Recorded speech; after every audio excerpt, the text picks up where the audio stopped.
Hello everyone, good morning and welcome to another episode of Gyan Nexus Daily Quiz. So today's topics are Prambanan Temple, number 2 Shivakthon, number 3 Marburg virus, number 4 International Renewable Energy Agency, number 5 Pashujanya Yudh Abhyas, number 6 FIFA World Cup 2026, number 7 Shirsha Kinno. सो आज जो हमारा discussion है वो बहुत ही बेहतरीन और बहुत ही informative होने वाला है। आज हम डिस्कस करेंगे सबसे पहले एक टेंपल के बारे में, उसके बाद आज के डिस्कशन में दो फलों के बारे में भी है, और एक वायरस और एक एजेंसी और प्लस एक युद्ध अभ्यास, and you will know that what the Yudh Abhyas is about, and that is Pashujanya Yudh अभ्यास। एंड आपको पता चलेगा कि ये कैसा युद्ध अभ्यास है। एंड आपको सबसे पहले मैं बता दूं कि हम जो ये टॉपिक्स और ये क्वेश्चंस लेके आते हैं वो हम क्वेश्चन न्यूज़पेपर और अन्य मैगज़ीन से लेके आते हैं। सो ये सब आपको आपकी day to day discussions and आपको जनरल नॉलेज आपकी इम्प्रूव करेगी और आपकी एग्ज़ाम्स पॉइंट ऑफ व्यू में भी आपको बहुत ही हेल्पफुल रहेगा। So before starting today's discussion, let me tell you that Hindi and English translation of these questions will be available in our blogspot account, that is www.gyannexus.blogspot.com, and you please visit the website and read both Hindi and English translation. So let's start today's discussion. सबसे पहले हम आपके साथ discuss करेंगे एक temple के बारे में। So question is Prambanan temple is located in which of the following country. Prambanan temple निम्नलिखित में से कौन से देश में स्थित है। और ये टेंपल इसलिए न्यूज़ में था क्योंकि हाल ही में भारत के प्रधानमंत्री इस टेंपल में विजिट कर चुके हैं। So option number A Seychelles, option number B Philippines, option number C Indonesia, option number D Japan.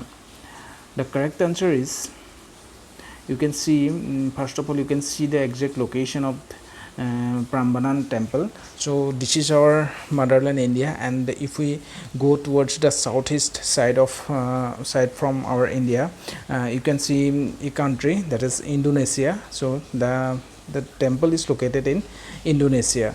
So you can see here Indonesia have almost 17,000 islands. Indonesia एक 17,000 आइलैंड्स का एक देश है, और उसी में ही एक आइलैंड में वो पर्टिकुलर टेंपल स्थित है। और हाल ही में भारत के प्रधानमंत्री इस देश की विजिट पर थे और वो वहाँ पे उस मंदिर में भी विजिट किया था। So this is the correct answer, Indonesia. Prambanan temple is located in Indonesia. It is the largest Hindu temple in Indonesia and also a UNESCO World Heritage Site, built in the 19th century. This 40-hectare site contains 240 temples dedicated to the Hindu Trimurti, Brahma, Vishnu and Shiva. The temple was in the news because recently Prime Minister Shri Narendra Modi visited this temple. So ये temple एक UNESCO world heritage site है और इसको 9th century में बनाया गया था। इसमें लगभग 240 के करीब टेंपल्स है जो ब्रह्मा, विष्णु और शिव के लिए डेडिकेटेड है। और टोटल जो एरिया है इस टेंपल का वो है 40 hectares. Then let's move to the question number 2. Recently, Shivakthon, a small orange or yellow colored berry, was in the news. The fruit is exceptionally rich in which vitamin? So आपको जो picture दिख रहा है इस तरह का एक फल है शिवाकथॉन, और आपको बताना है कि इस फल में कौन सी विटामिन का सबसे ज़्यादा मात्रा में कौन से विटामिन पाया जाता है। Option number A vitamin A, option number B vitamin B, option number C vitamin C, option number D vitamin D. The correct answer is vitamin C. Sea buckthorn fruit is exceptionally rich in vitamin C. It is a temperate shrub widely recognized for its ecological and medical importance. It is popularly known as wonder plant, Ladakh gold, golden bush, gold mines of the cold desert. The fruit was in the news because recently Shivakthon, Kinnori Temple and Topi got GI tagged along with 8 other Himachal product. ये शिवाक्थन जो फल है ये news में इसलिए था क्योंकि हाल ही में दूसरे 8 प्रकार के चीज़ों के साथ इसको भी जीआई टैग दिया गया है वो जो कि हिमाचल प्रदेश का है और ये बहुत ही स्वादिष्ट और विटामिन सी से भरपूर एक फल है। इसको Ladakh gold wonder plant golden bush gold mine of the cold desert भी कहा जाता है। So that's why this is a very important fruit. Then let's move to question number 3, what is the natural host reservoir of Marburg virus? तो Marburg virus कौन से प्राणी कौन से जीव जंतु में ये नेचुरली पाया जाता है? So option number A rodents, option number B mosquitoes, option number C Egyptian fruit bats, option number D pigs. The correct answer is option number C Egyptian fruit bats.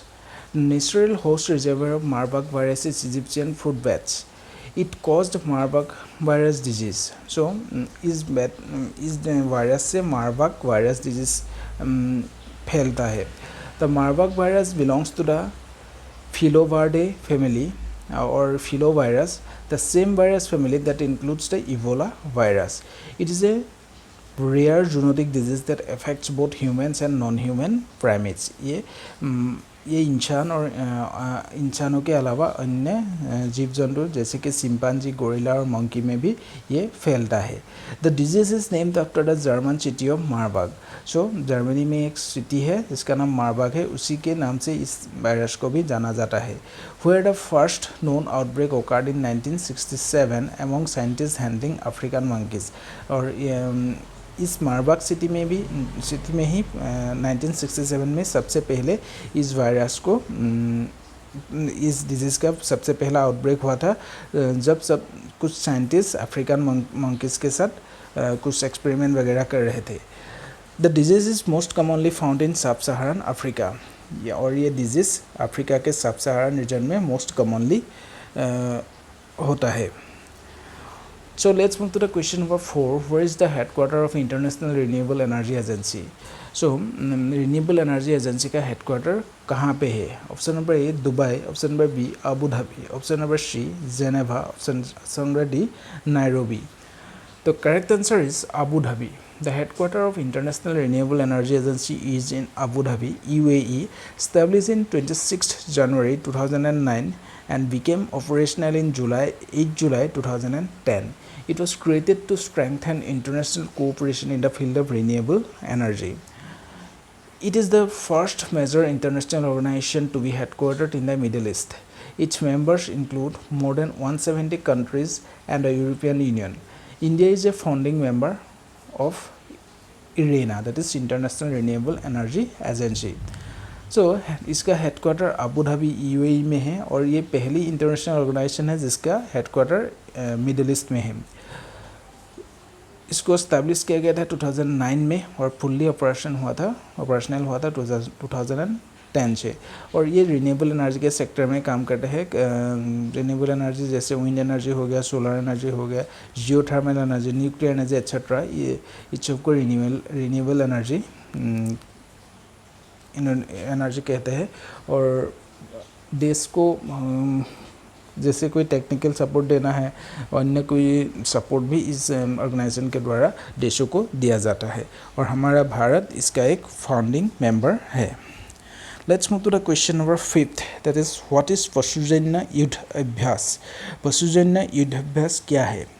Option number A an army exercise between India and Japan. Bharat और Japan के बीच में एक सैन्य अभ्यास है और exercise है। इस joint military exercise between quad nations, और क्वाड नेशंस के बीच एक जॉइंट मिलिट्री एक्सरसाइज है। क्वाड नेशंस मतलब India, America, Japan and Australia. Then option C a mock drill for animal fighting competition, animal की जो फाइटिंग कंपटीशन होते हैं उसके लिए एक mock drill. Option number D a national level mock drill under the national one health mission, national one health mission के under एक mock drill है। So the correct answer is option number D a national level mock drill under the national one health mission. Pashujanya Yudh Abhyas is a national level mock drill conducted under the National One Health Mission. It is designed to assess India's preparedness, coordination and emergency response to animal health emergencies, zoonotic disease outbreaks. And the exercise simulated an outbreak of influenza, that is H1N1. It tested cross-species transmission risk, including potential spread to human, wildlife. The drill involved coordination among multiple national institutions. So first of all, let me tell you what is National One Health Mission. The National One Health Mission basically One Health पे environment का health, हमारे animals का health और human का health, इन सब को include किया जाता है और इन सब के हेल्थ के बारे में ध्यान रखा जाता है। और इसके अंदर एक पशुजन्य युद्धाभ्यास किया जा रहा है और इसका मूल उद्देश्य है हमारे जो प्रिपेयर्डनेस है, कोऑर्डिनेशन और इमरजेंसी हम कैसे रेस्पॉन्स करेंगे एनिमल हेल्थ इमरजेंसीज में, जूनोटिक डिजीज़ आउटब्रेक्स में। जूनोटिक डिजीज़ मतलब जो डिजीज़ इंसानों से जानवर और जानवरों से इंसानों तक फैलता है।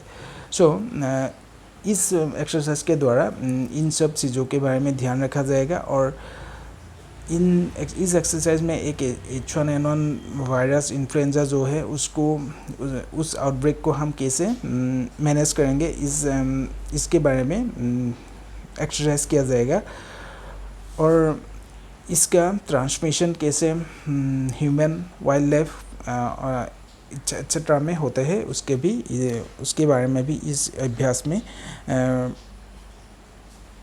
एक्सरसाइज किया जाएगा। The drill involve coordination among multiple national institutions. इस ड्रिल में वेरियस इंस्टीट्यूशंस शामिल है जैसे कि ministry of health and family welfare, ministry of environment, forest and climate change और अन्य विभिन्न तरह की मिनिस्ट्री और डिपार्टमेंट्स इस अभ्यास में शामिल है। Then move to the question number 6. Which of the following nations jointly hosted the FIFA World Cup 2026? आपको पता होगा कि हाल ही में FIFA World Cup 2026 चल रहा है और इस वर्ल्ड कप को किस देशों ने मिलकर होस्ट किया है। Option number A USA, Mexico, UK। Option number B USA, Mexico, Brazil. Option number C USA, Mexico, Canada. Option number D Argentina, Brazil and Uruguay. The correct answer is option number C, USA, Mexico and Canada. The FIFA World Cup 2026 is jointly hosted by the USA, Mexico and Canada. The 2026 tournament marks the 23rd edition of the global tournament. This year, 48 teams participated in the tournament. So,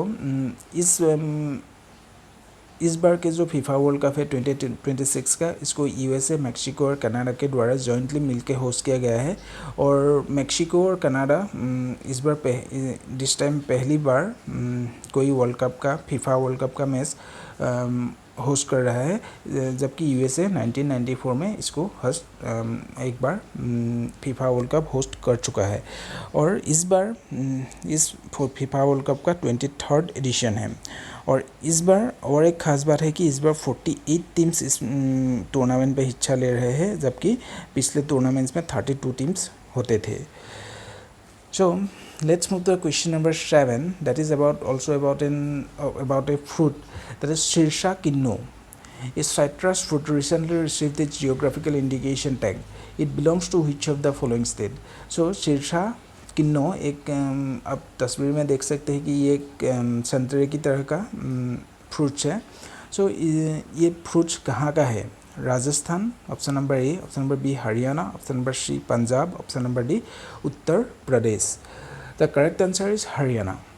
Shirsha Kinno is a special variety of Kinno fruit cultivated in Shirsha district of Haryana. It is Haryana's first fruit to receive the geographical indication tag. It is a round and large sized fruit, golden orange colored skin, similar appearance to an orange. It is a sweet and sour taste, contain high juice content, makes it suitable for juice extraction and pulp production. सो इसको basically Haryana का जो Sirsa district है वहाँ पे इसको cultivate किया जाता है और ये हरियाणा का पहला फ्रूट है जिसको जीआई टैग मिला हाल ही में मिला है और ये एक संतरे के आकार का राउंड और लार्ज साइज फ्रूट है और इसका देखने में बिल्कुल संतरे जैसा ही है और इसका स्वाद मीठा और थोड़ा खट्टा है और थोड़ा सोर है। सो इसके वजह से यहाँ पे इस फल में बहुत सारा रस होते हैं जिसको इसको रस निकालने के लिए भी यूज़ किया जाता है। So today we have discussed about two fruits, that is one is Sirsa kinnow and other is sea buckthorn and both the fruits recently got GI tagged and we have also discussed about FIFA World Cup and Marburg virus etc. And also about an agency that is IRENA, International Renewable Energy Agency. So this was the end of today's discussion. I hope you enjoyed the session. आपको काफ़ी सारे नए तरह की जानकारी मिला होगा. So see you tomorrow. Thank you for watching. Thank you.